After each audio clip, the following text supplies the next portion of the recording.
Hi hello அனைவருக்கும் வணக்கம். Welcome to point channel. நம்ம இது வரைக்கும் ஷேர் மார்க்கெட்ல பல விதமான பேட்டர்ன்ஸ்களை நம்ம பார்த்துட்டோம்.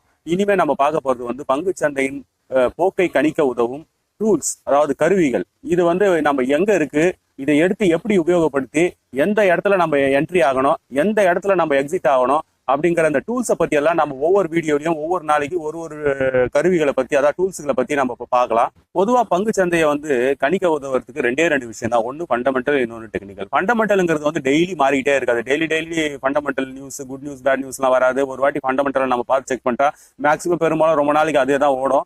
எப்போ வரைக்கும் அந்த ரிசல்ட்ல பெரிய மேஜர் ஆக்ஷன் எதுவும் நடக்கலையோ அப்போ வரைக்கும் அந்த ஃபண்டமெண்டல் அப்படியே தான் இருக்கும். ஆனா இந்த டெக்னிக்கல் டெய்லி இந்த பங்கு சந்தையினுடைய ஏற்ற இறக்கங்களை டெய்லி ஆட்டி படைக்கிறது பாத்தீங்கன்னா இந்த டெக்னிக்கல்ஸ் தான். நம்ம கஷ்டப்பட்டு இந்த ஷேர் மார்க்கெட், இந்த டெக்னிக்கல் அனலிஸ்ட், இந்த டூல்ஸ் இதெல்லாம் நம்ம கத்துக்கிட்டு நம்ம உபயோகப்படுத்தும் போதும் சில நேரம் நமக்கு ஃபெயிலியரை கொடுக்குது. ஆனா அது ஏன் கொடுக்குது அப்படின்னு நான் யோசிச்சு பார்த்தாலே எனக்கு ஒரு விஷயம் பிடிபட்டுது. அது ஏன்னு, பொதுவாக இந்த ஷேர் மார்க்கெட்ல ஈடுபடுறவங்க மொத்தம் 3 கேட்டகரியான மக்களா நான் நினைக்கிறேன். கேட்டகரி மக்கள் பாத்தீங்கன்னா அவங்க இந்த டூல்ஸ், இந்த கருவிகள் எல்லாம் ப்ராப்பரா கத்துக்கிட்டு ப்ராப்பரா அதை யூஸ் பண்ணுவாங்க, அதை முழுசா நம்புவாங்க, அதுக்கு அந்த ப்ரொசீஜருக்கு ரெஸ்பெக்ட் பண்ணுவாங்க. அந்த அவங்க அப்ரோச் பண்ற விதமே பாத்தீங்கன்னா ஷேர் மார்க்கெட்டை டெக்னிக்கலா அணுகுவாங்க. இன்னொரு கேட்டகரி மக்கள் பாத்தீங்கன்னா 50-50 இருப்பாங்க. இந்த டூல்ஸ், இந்த டெக்னிக்கல் விஷயத்தெல்லாம் நம்பலாமா வேண்டாமா நம்பலாமா அப்படிங்கிற மாதிரி 50-50 இருப்பாங்க ஒரு கேட்டகரி மக்கள். இன்னொரு கேட்டகரி மக்கள் பாத்தீங்கன்னா எதை பத்தியும் கவலைப்பட மாட்டாங்க. அவங்க கல் எரிஞ்சு பார்ப்பாங்க, மரத்தல்லாம் பட்டோம் மாங்கால்லாம் பட்டோங்கிற அந்த கேட்டகரியில இருப்பாங்க.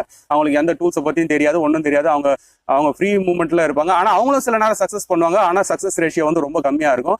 ப்ராப்பரா இதை ஃபாலோ பண்றவங்களுடைய சக்சஸ் ரேஷியோ எப்பவுமே அதிகமா தான் இருக்கும். இதுல எதுவும் டவுட்டே இல்லை. அதனால நம்ம டெக்னிக்கல் டூல்ஸை கத்துக்குவோம். ஏன்னா இப்போ மெஜாரிட்டியான மக்கள் என்ன செய்யறாங்களோ அந்த திசையில தான் ஷேர் மார்க்கெட் இயங்குங்கிறது நான் பல வாட்டி சொல்லியிருக்கேன். ஊர் கூடி எந்த பக்கம் தேர் இருக்குதோ அந்த பக்கம் தான் தேர் நகரும். இப்போ எல்லாரும் படிச்சவங்க அத்தனை பேரும் அந்த டெக்னிக்கல் டூல்ஸை உபயோகப்படுத்துற அத்தனை பேருமே ஒரு பர்டிகுலர் பாயிண்ட்ல வந்தவொடனே வாங்கணும்னு நினைப்பாங்க, இல்ல ஒரு பர்டிகுலர் பாயிண்ட்ல வந்தவொடனே செல் பண்ணணும்னு நினைப்பாங்க. அவங்க அப்படி நினைக்கும் போது எல்லாரும் ஒரே மாதிரி செயல்படும் போது அந்த டெக்னிக்கல் ஸ்ட்ராட்டஜி சக்சஸ் ஆகி போகுது.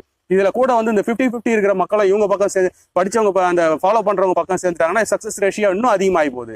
சப்போஸ் இந்த 50-50 மக்கள் இருக்காங்க இல்லைங்களா, இவங்க என்ன பண்ணுவாங்க, சில நேரம் எந்த ஸ்ட்ராட்டஜியும் ஃபாலோ பண்ணாத ஒரு குரூப்போட ஜாயின் பண்ணிட்டாங்கன்னா அவங்க மெஜாரிட்டி ஆயிட்டாங்கன்னா இப்போ சில அந்த நேரம் தான் இந்த ஸ்ட்ராட்டஜி, இந்த டெக்னிக்கல்ஸ் இதெல்லாம் நம்ம கத்துக்கிட்டதெல்லாம் ஃபெயிலியர் ஆகுது அப்படிங்கிற மாதிரி நான் நினைக்கிறேன். இன்னைக்கு நம்ம பார்க்க போற டூல்ஸ் பாத்தீங்கன்னா சிபிஆர், சென்ட்ரல் பிவோட் ரேஞ்ச். இன்னொன்று இதுக்கு முன்னாடி ஒன்று இருக்குது, அது ஸ்டாண்டர்ட் பிவோட் ரேஞ்சு, அதான் நார்மல் பிவோட்னு சொல்லுவாங்க. இப்போ நம்ம பார்க்க போறது ரெண்டுத்தையுமே பார்த்துடலாம். இது எங்க இருக்குது, இதை எப்படி உபயோகப்படுத்தணும் அப்படின்றது எல்லாமே நம்ம ப்ராக்டிக்கலா பண்ணி பார்த்துடலாம். இதுதாங்க நார்மல் பிவோட், ஸ்டாண்டர்ட் பிவோட்னு சொல்லுவாங்க. இப்போ சென்ட்ரல் லைன் இருக்கு பாருங்க, ப்ளூ கலர் லைனு, இதுதாங்க பிவோட்டு. மேல இருக்கிற 3 red colour line resistance R1, R2, R3. கீழே இருக்கிற 3 green line S1, S2, S3 support level. மேல 3 ரெசிஸ்டன்ட், கீழே 3 சப்போர்ட், நடுவுல ஒரு ப்ளூ கலர் லைன். இதான் பிவோட்டுங்க. இங்க இருந்து மேல ஏறான்னு வைங்களேன், இந்த இடத்துல போய் தான் ரிவர்ஸ் வரணும், ரெசிஸ்டன்ஸ் இங்க மட்டும் தான் செல்லிங் ப்ரெஷர் வரும்னு எந்த கட்டாயமும் இல்ல. நாம இங்க போயிட்டு இங்கேயே கூட திரும்ப வரலாம், இல்ல இதுக்கு போயிட்டு 2வது ரெசிஸ்டன்ஸ் போகாமலேயே 2வது ரெசிஸ்டன்ஸ் பாதிலேயே கூட திரும்பி வரலாம். ஏன்னா எனக்கு அந்த மாதிரி நிறைய வாட்டி ஆயிருக்கு. இது எதுக்காகன்னா, நம்ம ஒண்ணுமே எந்த ஒரு ஆயுதமும் இல்லாம காட்டுக்குள்ள போறதுக்கு பதிலாக ஒரு சின்னதா ஒரு டார்ச் லைட் எடுத்துட்டு காட்டுக்குள்ள போறதுக்கு சமம் தான் இந்த டூல்ஸ். இந்த டார்ச் லைட்டை எடுத்துட்டு போறதுனாலயே நம்ம காட்டை சேஃபா கடந்துருவோம்னு சொல்ல முடியாது. அது சும்மா நம்ம கையில ஒரு டார்ச் லைட் வச்சுக்கிற மாதிரி நமக்கு ஒரு டெசிஷன் எடுக்கிறதுக்கு ஒரு சின்னதா ஹெல்ப் பண்ணுது இந்த ஸ்டாண்டர்ட் பிவோட். பாருங்க, அதே மாதிரி தான் சப்போர்ட். இந்த இடத்துல நான் நிறைய வாட்டி இங்கதான் சப்போர்ட் எடுக்கும். நான் நிறைய வாட்டி இங்க பையிங் பிரைஸ் போட்டு வச்சிருப்பேன். ஆனா இங்க வராமலே இதுக்குள்ளே இங்கேயே கூட ரிவர்ஸ் அடிச்சு நிறைய வாட்டி போயிருக்கான். இது பாருங்க, இப்ப நம்ம இதுக்கு முன்னாடி நம்ம பார்த்தது ஸ்டாண்டர்ட் பிவோட் ரேஞ்ச். இப்ப நம்ம பார்க்க போறது சென்ட்ரல் பிவோட் ரேஞ்ச். அதாவது அதுக்கும் என்ன வித்தியாசம்னா, முதல்ல பார்த்தது நம்ம இந்த சென்டர் ப்ளூ லைன் இருந்தது இல்லைங்களா, இந்த ப்ளூ லைனுக்கு மேல 3 ரெசிஸ்டன்ஸும் 3 சப்போர்ட்டை மட்டும் தான் நம்ம பார்த்தோம். இப்ப நம்ம அடிஷனலா இது கூட என்ன ஆகுதுன்னா, மேல ஒரு லைனும் கீழே ஒரு லைனும் இந்த சென்ட்ரல் பிவோட் பக்கத்திலேயே வருது பாருங்க. இதுதான் இதோட சிறப்பு. இது இந்த சென்ட்ரல் பிவோட் ரேஞ்சோட மேல ஒரு லைன் இருக்கா, இந்த லைனுக்கு பேர் டாப் பிவோட், கீழே இருக்கிற லைன் பேரு பாட்டம் பிவோட். இந்த லைன்லாம் என்ன ஃபார்முலால உருவாக்கி இருக்காங்க அப்படிங்கறத இங்க கீழே கொடுத்துருக்கேன். இங்க பாத்துக்கோங்க. இந்த ஃபார்முலா எல்லாம் மனப்பாடம் பண்ணணும்னு எந்த அவசியமும் இல்ல. நமக்கு முன்னோர்கள் நமக்காக இந்த ஃபார்முலா எல்லாம் ஏற்கனவே உருவாக்கி வச்சுட்டு போயிட்டாங்க. நம்ம ஜஸ்ட் இதை கிளிக் தான் பண்ண போறோம். நம்ம கிளிக் பண்ணாலே நம்ம சார்ட்ல இந்த லைன்லாம் ஆட்டோமேட்டிக்கா ஃபார்ம் ஆயிடும்.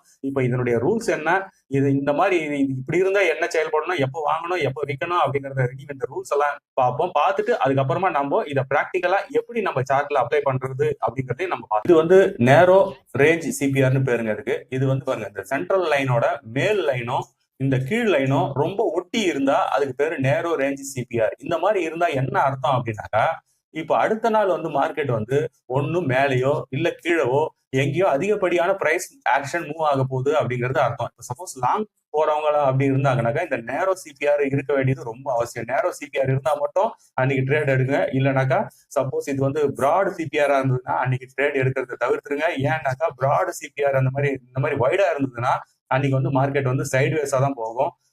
இப்போ வந்து பிரைஸ் வந்து இந்த டாப் சிபிஆருக்கு மேல ஓப்பன் ஆச்சுன்னா அப்ப நம்ம லாங் எடுக்கிறது சிறப்பு. அதே மாதிரி இது நேரவா இருக்க வேண்டியதும் சிறப்பு. இந்த ரூல்ஸை ஃபாலோ பண்ணிக்கோங்க லாங் ட்ரேட் போறவங்களா இருக்கும் பட்சத்தில். இப்போ சிபிஆர் வந்து நேரோவா இருந்ததுனாக்கா ஒண்ணு மேல ஏறும் இல்லைன்னா கீழே இறங்கும். ஓகேங்களா? இப்போ இதை வந்து நம்ம எப்படி நம்ம வாங்குறதா விற்கிறதா நம்ம எப்படி முடிவு பண்றதுன்னு தெரியாம நம்ம முடிச்சுட்டு இருக்கோம். இப்போ அந்த மாதிரி சூழ்நிலையில வந்து பாத்தீங்கன்னா இதுக்கு வந்து இது பாருங்க, இந்த சிபிஆர் வந்து இது நேரோவா இருக்கு. இந்த சிபிஆர் வந்து இது வந்து டிசெண்டிங் சிபிஆர்னு பேரு. இதே மாதிரி அசெண்டிங் சிபிஆரும் இருக்கு. இப்போ வந்து ட்ரெண்ட் வந்து டவுன்ல தான் இருக்குன்னு நம்ம முடிவு பண்ணிக்கலாம். இது வந்து ஒரு நாளோட சிபிஆர், இது அடுத்த நாளோட சிபிஆர், இது அடுத்த நாள் அப்படியே டிசெண்டிங் ஆகிட்டே வருது பாருங்க. இங்க வந்த உடனே பிராட் சிபிஆர் ஆயிடுச்சு. பிராட் சிபிஆர் வந்த உடனே அடுத்த நாள் வந்து சைட்வேஸா தான் போயிருக்கு. இதுவும் பிராட் சிபிஆரா இருக்கு. அதுக்கு அடுத்த நாள் வந்து சைட்வேஸா தான் போயிருக்கு. இப்போ இந்த பிராட் சிபிஆர் தொடர்ந்து டிசெண்டிங் சிபிஆர் ஆகி அதுக்கப்புறமா பிராட் சிபிஆர் ஆகி சைட்வேஸ்ல போய் அதுக்கப்புறம் வர ஒரு நேரோ சிபிஆர் வந்ததுன்னா இந்த இடத்துல வந்து மேல போகும் அப்படிங்கிற மாதிரியான ஒரு நம்பிக்கை. இப்போ இப்படி டிசெண்டிங்கா தான் வந்துட்டு அதுக்கப்புறம் சைட்வேஸா போயிட்டு அதுக்கப்புறமா இப்படி வரணும்ன்றது அவசியம் இல்லை. ஒரு பிராட் சிபிஆருக்கு அப்புறமா இப்படி ஒரு நேரோ சிபிஆர் வந்தாலே மேல போகும்ன்ற மாதிரியான ஒரு நம்பிக்கையும் இருக்கு.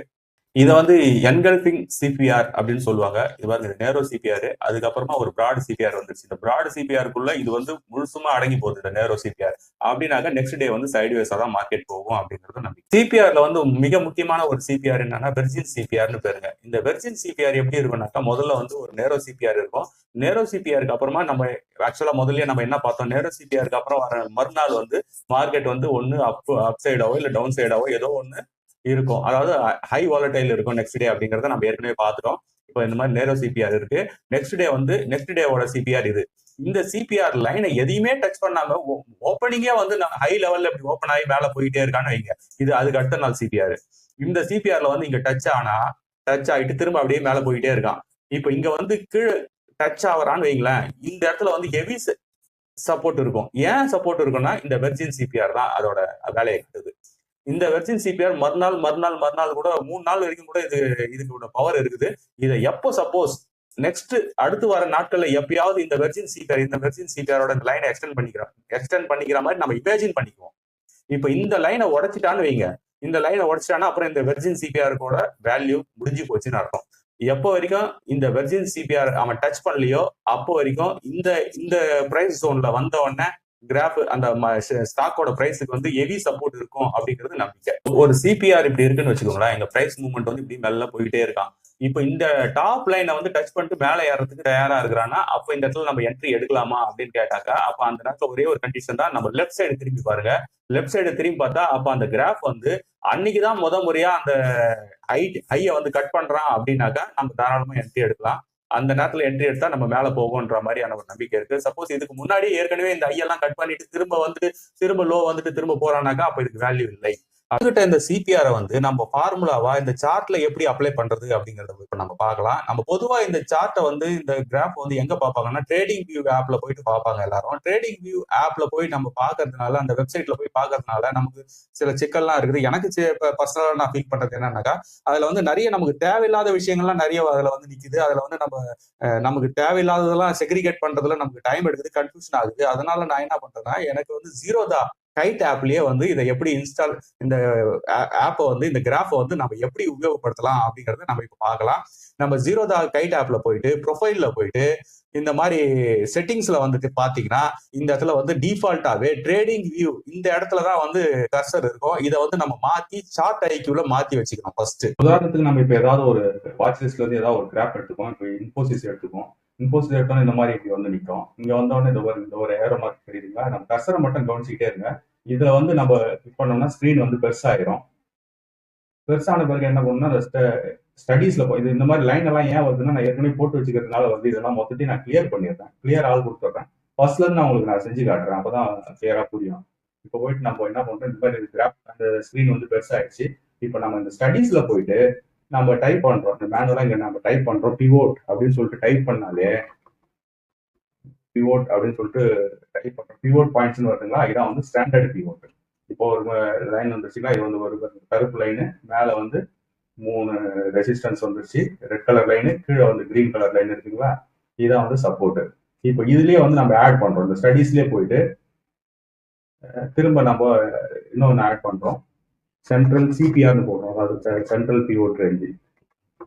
சென்ட்ரல் பிவோட் ரேஞ்ச் அது ஆட்டோமேட்டிக்கா வந்துச்சு பாருங்க. இப்போ இதை போட்ட உடனே என்ன ஆகுது பாருங்க. இப்போ இங்க ஒரு லைன் வந்துருச்சுங்களா?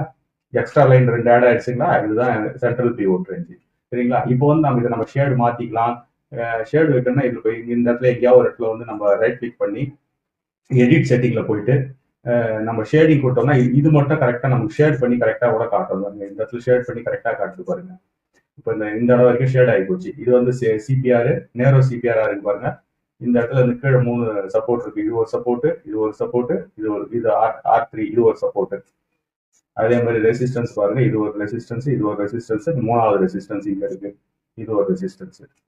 இப்போ இதுதாங்க வந்து சிபிஆர் வந்து நம்ம கிராஃப்ல வந்து யூஸ் பண்ற மெத்தடு. இன்னைக்கு நம்ம சிபிஆர் பார்த்தோம். அடுத்த வீடியோல நம்ம இந்த சிபிஆரோட அடிஷ்னலா இன்னொரு டூல்ஸை நம்ம ஆட் பண்ணுவோம். அப்போ அந்த 2 டூல்ஸை ஆட் பண்ணும்போது அதனுடைய சக்சஸ் ரேஷியோ அதிகமா இருக்கும் அப்படிங்கிற மாதிரி நான் நம்புறேன். அதனால அடுத்த வீடியோல நம்ம இன்னொரு டூல்ஸை இது கூட ஆட் பண்ணி நம்ம கத்துக்குவோம். விட்ட இடத்துல இருந்து அப்படியே அடுத்த வீடியோல நம்ம ஸ்டார்ட் பண்ணலாம். நன்றி, வணக்கம்.